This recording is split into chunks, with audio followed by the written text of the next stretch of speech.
Some people say to me I should switch over my axles here. And really, this is a good opportunity to switch the axles, but I'm not going to.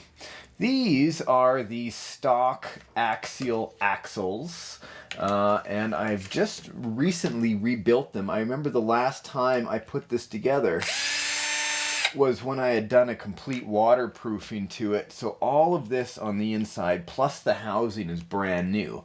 Now, yes, some RC four-wheel drive axles would look pretty awesome on this, but right now, just during the restoration, I don't really need to put in new axles. Let's just get the right bit on there. Hold on a second. Oh, that is, there we go. Locked. Now, I will be upgrading the steering knuckles. These steering knuckles are plastic. And really, the plastic ones are good, right? But if you get a really strong servo and you get your wheel stuck in a rock or something, it tends to snap the plastic ones. So, we will, where do I have them? Here. In the box that I ordered. Here we go. Simple stuff. These are the steering knuckles or the hubs. Yeah, and the knuckles and hub carriers. Yeah, so these are the aluminum ones.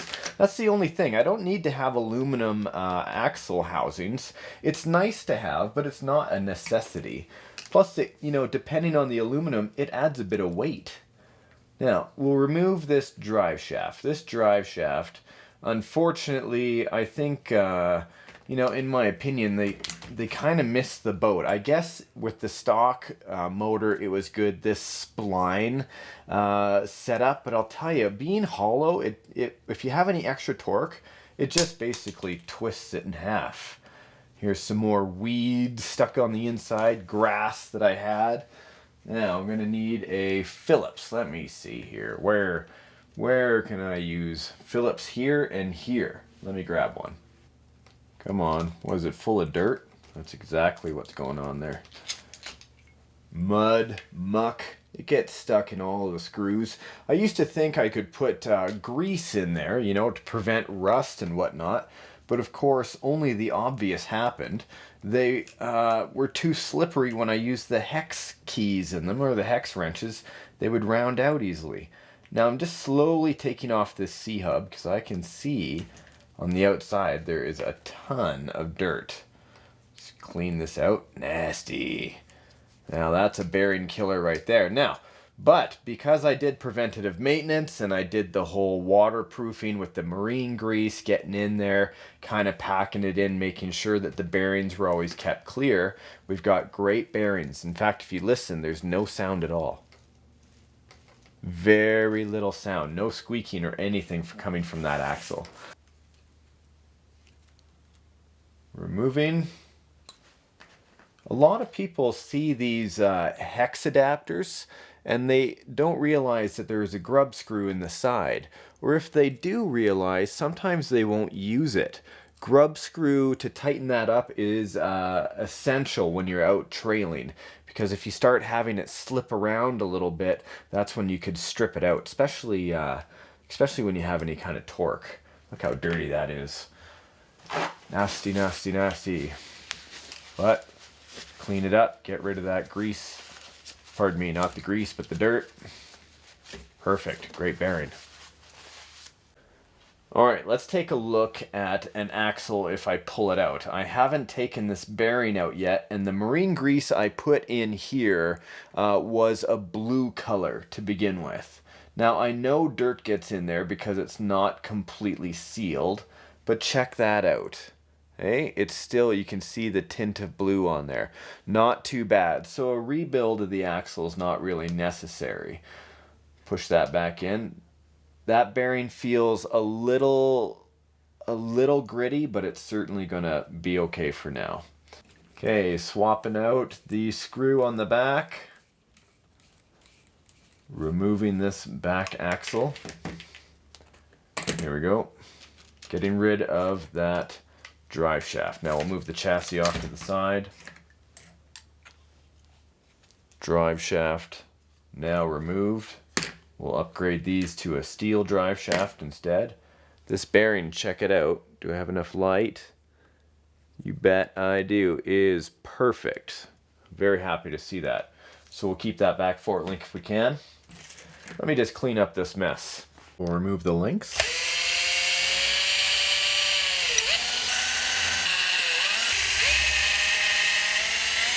Usually whatever you do to one side, you have to do to the other just to make it work. 2, 4, did I get it? There we go.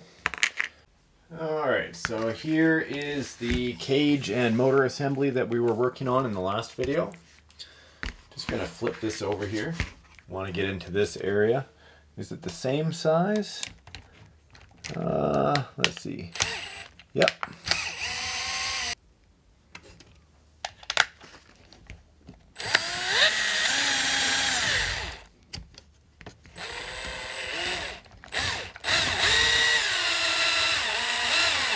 Okay, so keeping with the tradition of the beast, we have seen a lot of things come and go on it, but one thing that I've kept most of the time were these. Now, a lot of folks have been asking me over the years, what are these called? MSR10 shocks by Integy. Of all companies, I've had a lot of Integy stuff, and normally, these I've sworn by. The reason why is because they're fairly adjustable. They're fairly beefy, like they're a big bore shock. Let me just get these out for you. There we go. That's easy. Check it out. Aren't those nice? These here have internal springs. They come with different types of springs, number one. Let's just get these out. For a whole shock suspension setup, they have bleeders with different holes in them. They've got springs of different thickness, so you get different bounce rate. And also they have bottom shock extensions. So if you check it out here, this actually has a bladder ring around the top. Let's see if I can get these undone by hand. Nope, they're fairly tight. This here is sealed with an O-ring right around here. Now, yes, sometimes they leak. There is a set of springs in this already, so they come with 3 sets of springs. Now, normally I run these, for example, now they're in HD Overkill, the Juggernaut. They're run in droop, which means I took the springs right out and just have a bit of oil in there and they run low. Why? So when it goes over a rock or whatnot, it has full extension. Now, I'll get into it. I know I'm being extremely nerdy right now, but it's just the way the shocks work. I love these. Keeping with the tradition of the beast, I think we should use these. Why not?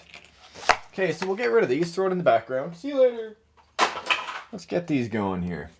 I know you guys are excited to see this type of build and see some movement on the whole chassis before we actually shut down for the day on this video.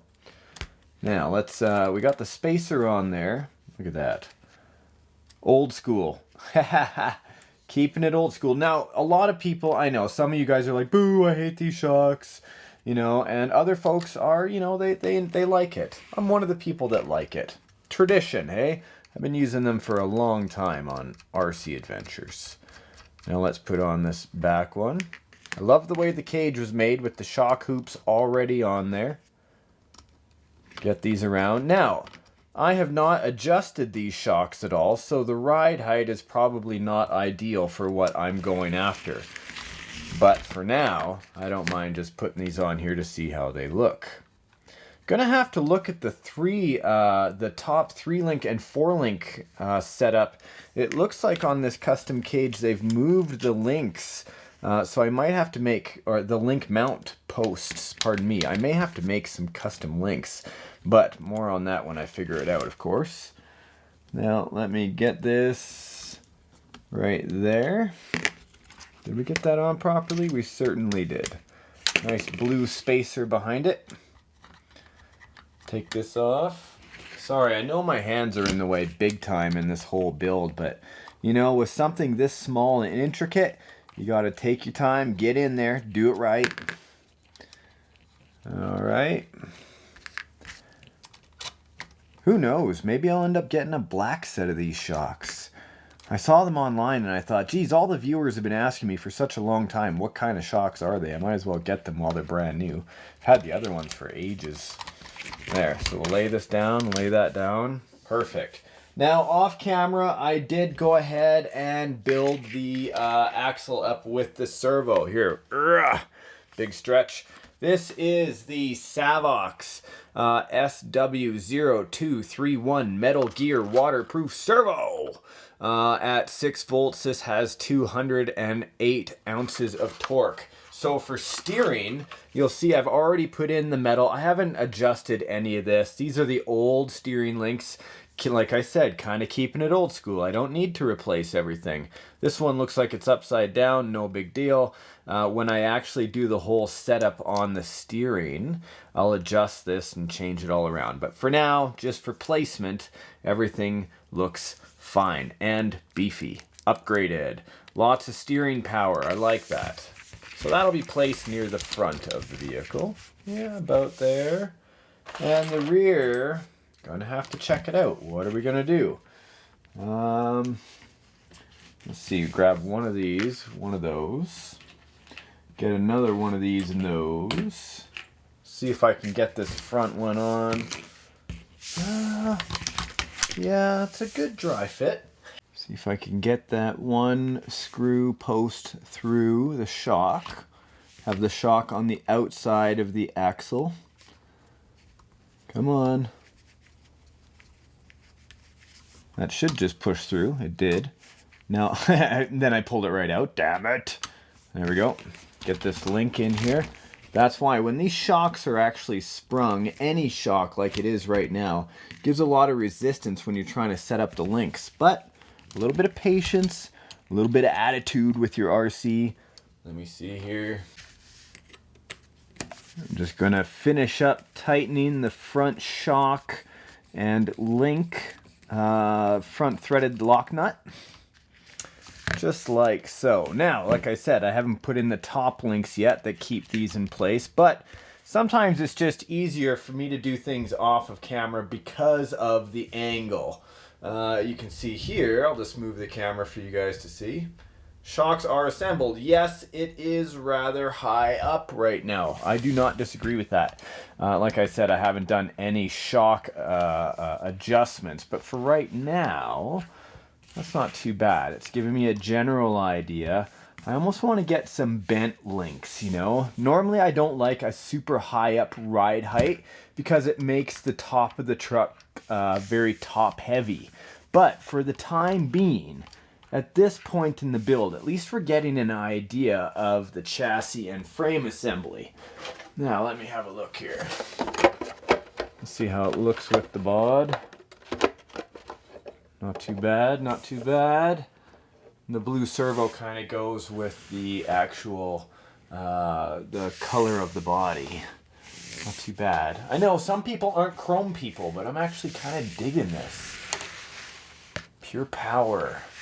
Now I gotta figure out the link assembly. Geez, just wait until you guys see the tires I'm gonna put on this. You guys have been asking for a long time for me to tell you what they are.